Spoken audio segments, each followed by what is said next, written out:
jiving, it loves me. Next speaker this morning, he has led a project mapping independent cafes around Malaysia and apparently has visited 300 over cafes at home and abroad.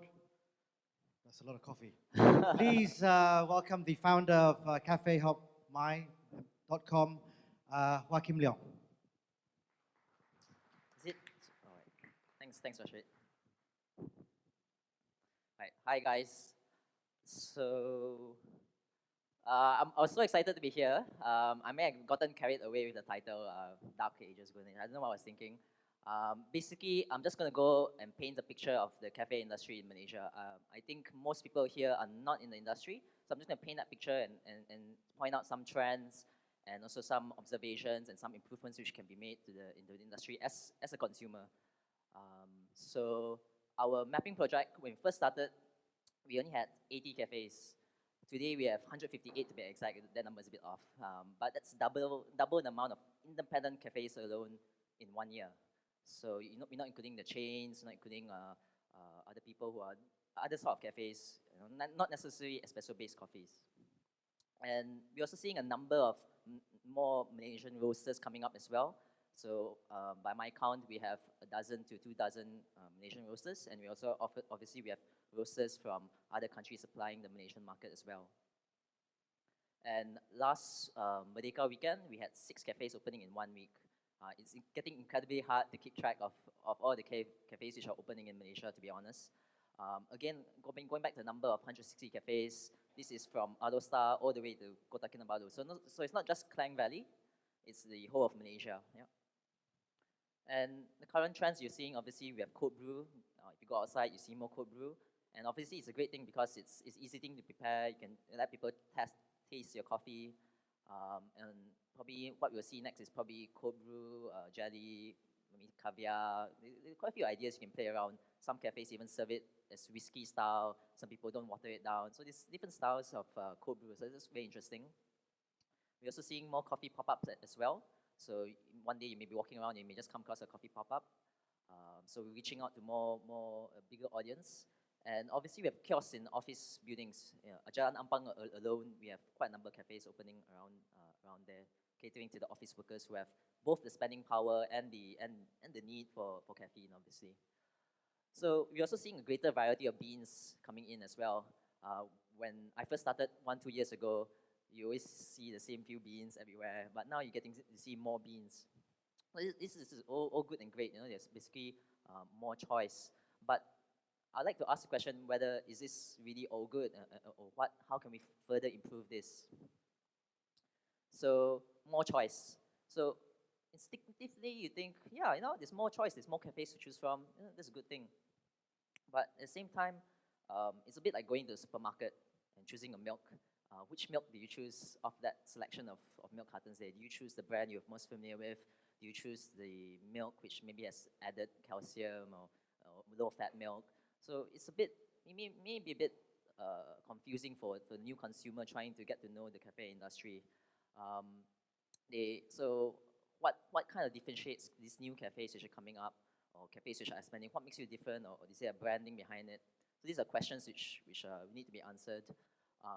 Next thing I want to talk about is sustainability. Okay, we have a lot of cafes. Means you need a lot of baristas. Is it sustainable for these baristas? Because these are very passionate people who may want a career, a decent living. When we were cafe hopping in London, one interesting initiative was there was an award given for caffeine in London for paying above the living wage for the baristas. So that's a great initiative. And I mean, even in this room ourselves, we don't see many baristas in this room. And maybe one suggestion is maybe more coffee companies should be looking at providing maybe a fixed amount of funds, maybe 500 ringgit a year for your staff, for baristas, to go and explore coffee events around the region, or go for roasting classes. So kind of expand their worldview, so that way they can learn more and exchange information more.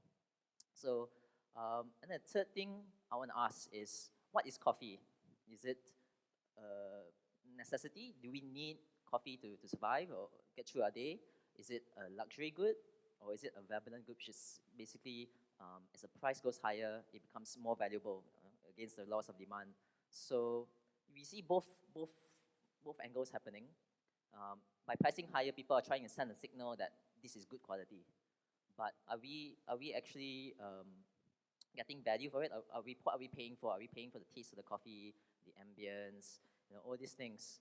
And obviously, when you price higher, your expectations go up higher as well. So these questions which we need to answer. In fact, I would argue that we should be looking towards slightly more volume to make coffee a bit more affordable, because what that means is that our baristas get more practice, cafes have higher turnover, you make less wastage. So there's arguments both ways, of course. You price it higher, you're signaling, but again, you price it higher, what exactly is the consumer paying for? Are they paying for the space? Are they paying for the coffee? Do they know that this coffee really tastes better than other coffees? It took me a few months to realize that there are coffees out there which has that certain taste which no other coffee has. It took me quite a lot of coffee drinking to know that. So yeah, let's talk about improvements in the broader market. So before I go on, I'd just like to highlight that some of these ideas are not original. I've posted the sources and the bibliography on the Cafe Hop blog, so just check out the Cafe Hop My blog if you want to know more. So talking about consumers, I just want to point out a few things. Basically, one is about the design, and two comes back to the consumers' right. So design, you're seeing very beautiful cafes being built every week, I guess, and you notice that when you go in, you see high ceilings, lots of lights, very close tables, very raw surfaces, and that can mean two things. It's bad for sound, all right? So you end up when you sit down, you're in the cafe is half full. It can be a very unpleasant experience because you're shouting to the person opposite you. And you're also you get confused sometimes when you go in.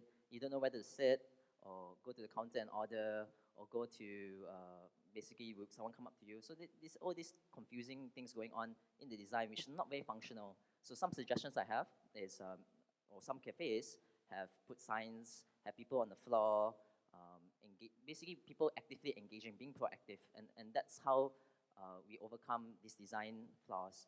But at the same time, for example, this cafe here in JB, what they did was they actually have coffee bags on top, so absorb some of the sound as well. And the other thing is obviously you can put foam on the walls to absorb the echo. So all these things help make the customer experience more pleasing. So the other thing I want to talk about is the idea of consumers. So probably you've heard this idea that consumers are right, always right. You've heard of that, right? But I would argue that the idea of consumers are king is a better idea. They may not be right, but they are king. And this idea is nothing new. This idea is from Danny Meyer of Setting the Table. So basically what Danny Meyer says is that it's not so much about the food or the coffee, the chocolate, the tea, whatever you're serving. It's more about the experience. So are people coming into cafes being drawn in by the beautiful decor and offerings and the machines? Are we building that trust? That's my question to cafe owners and cafe industry people in general. Of course, there is some caveats. After cafe hopping around quite a lot, you realize that there are different business models. Some cafes are more geared towards a fast food model, some more towards maybe a fine dining model, some maybe neighborhood cafe, some are maybe more of a showroom style. And obviously there are styles by different regions. Going around, you realize that there's Korean style cafes, Taiwanese cafes more on siphons and or hand brew methods. So it's very interesting to actually go around and actually experience all these different styles. So all this comes together to give a different customer experience, and that makes cafe hopping quite an interesting experience. But the question is, so where are we? We have all these different cafes. It's for someone coming in the industry, we have so many cafes building in. How do we get more people to buy into this culture of cafe hopping or going to the cafe? And I'll come back to the customer experience. No matter what we're selling, from coffee, tea, ice cream, It's all about the customer experience, and are we doing enough to give that customer experience that people want to come back? One thing I missed just now was there's actually a study on customer satisfaction in the US. So number one thing which people look for is actually staff. It's actually the people, the baristas, the people in the front lines. Two is the product. Third was price. And four was actually the location. So as much as you can build a beautiful cafe, have a nice layout, at the end of the day, it's the people who count. After cafe hopping to these 300 plus cafes, we go back to the cafes which we had the best experience with. We enjoy the company, the people there, and that's the way the community is about. Cafes are about the community, and with that, I'll just skip those 2 slides, and I realize I'm the guy between your lunch. So thank you, and have a good lunch, guys. Right.